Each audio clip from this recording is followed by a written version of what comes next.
boylet ang bumibisita sa kanya. Ako po, ayan. Bakit ba nagagalit si Maharlika dito kay Jinggoy? Ano ba pinuputok ng butsin ni Maharlika kay Jinggoy?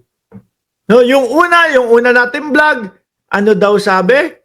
Nung una, si Jinggoy daw, si Senator Jinggoy daw, ano ba pangalan nung una? Nakalimutan ko yung una na sinabi ni Maharlika na pangalan. Hindi kaya nagagalit si Maharlika kay Jinggoy dahil eto kinakampihan si General Torre? Kasi mga kababayan, ayaw nila, no, kay General Torre. Bakit ba? Bakit to?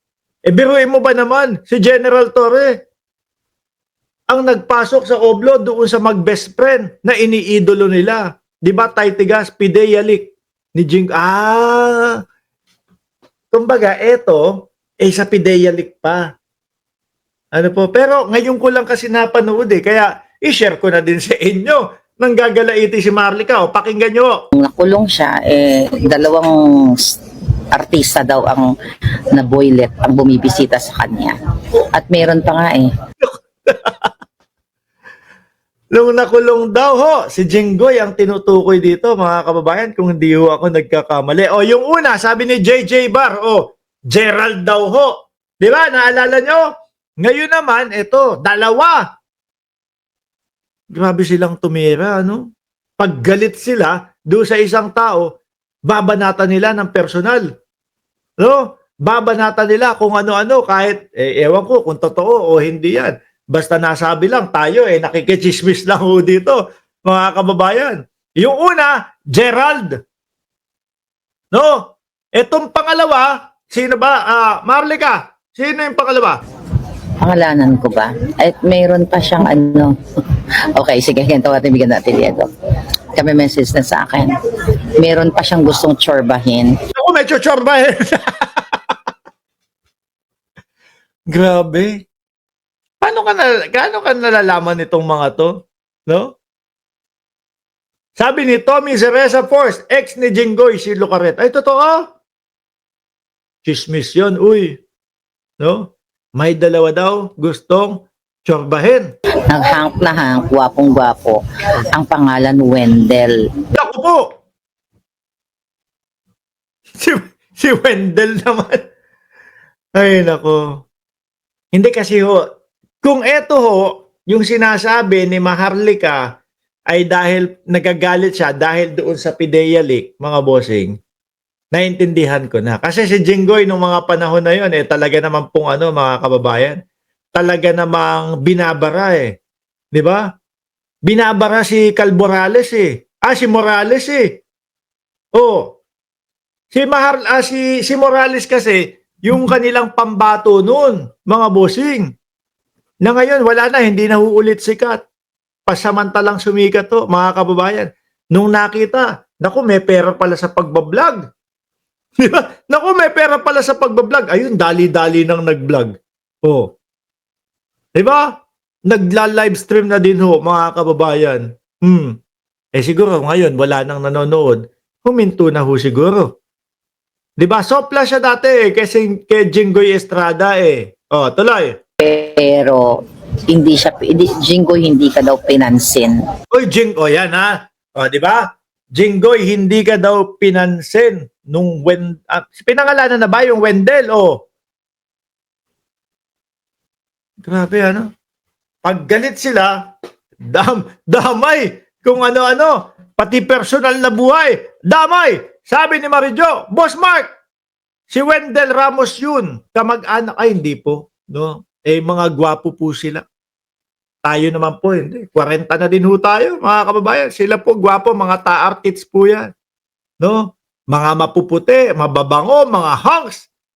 Di ba tayo, wala, sagigilid lang tayo, mga kababayan. Dahil hindi siya pumapatol sa katulad mong, gani na sa Ilonggo? Patakal. Sino mga taga-Ilonggo dito? Yung mga taga, Ilonggo. Ano ba, Ilonggo? Uy, sandali, anong lugar ba ng Pilipinas? Sorry. Nakalimutan ko. Alam ko, taga dyan si Takeru Di ba? Ano daw yung ibig sabihin ng patakal daw? O yan, patakal. Ano ibig sabihin nun? Hindi ko alam. Butakal, patakal, o ano? Comment nyo dyan. Ilo-ilo. Yan, ilo-ilo nga naman. Nakalimutan ko lang. Pasensya na ho, no? Kasi ang nasa utak ko, Olongapo eh. O, sorry naman. O, tuloy. Ano ba yun yung Madjobang? Ay, patakal. Basta na, hindi ko maisip yung Ilonggo. Ah, malandi. Patakal sa amin, malandi. Sabi ni Rain. Turla. Grabe sila. No?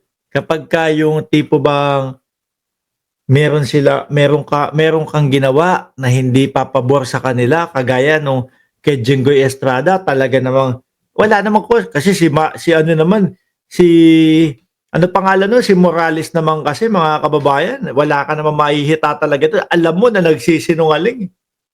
Di po ba? Alam mo na itinanim lang talaga eh, nakisali lang eh, nakakita ng pera sa vlog, o vlog na din ako. No, sali na din ako. Talagang hinaharang siya ni Jinggoy Estrada noon. Kaya ganito ang galit ni Maharlika. Ngayon naman po, mga bossing, nagalit pansamantala, ewan ko kung hanggang ngayon, kung galit kay Jinggoy yung sambayan ng Pilipino. Kasi nga, tinawag na na kumbaga, salita is bastos ba? Kanina nakita ko na yung word na yun nandiyan eh.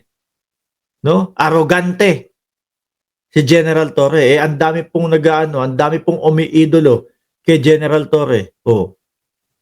Gagalit kay Jinggoy ho. Tapos ngayon, nasama pa si Jinggoy doon sa 18. Sa 18 senador na pumoto para isuole o ibalik yung impeachment complaint. Mga kababayan, anak ng tipaklong Tapos ngayon, di ba parang bukas na naman daw yung kaso ni Jinggoy? Kaya nang gagalaiti. Ay, nako. Puro chismis yung Maharlika na yan, idol, kasawa yung ng mga DDS. Hindi, talaga naman ganun eh. Ano po, pag galit sila, damay-damay, pati personal na buhay. Ganun ho sila, mga kababayan, para tumahimik. Pero hindi naman po lahat, mga kababayan, matatakot sa kanila. Di ba? Laos na yata yung ngagba content niya. Wala na. Yung kay Maharlika, wala na dito. Di ba? Yung kay Maharlika, o pati yung kay Calborales, wala na. Napahiya sila doon sa ginawa nilang pulburon video eh. Ngayon, siguro mga 1 buwan makaraan, ang pinapasikat nila, yung nahuli daw po, arestado daw po. Biruin mo ha. Ibinalita nila, arestado, nahuli si First Lady doon sa Los Angeles. Wala pong naipakitang ebidensya. Tapos nakita po ng mga DDS, lumutang na. Yung mga DDS, gayon, sampalataya pa din. Ibig sabihin, tinatanggap nila, no, yung mga fake news at mga walang katotohanan para lang mapabagsak ang ating Pangulo.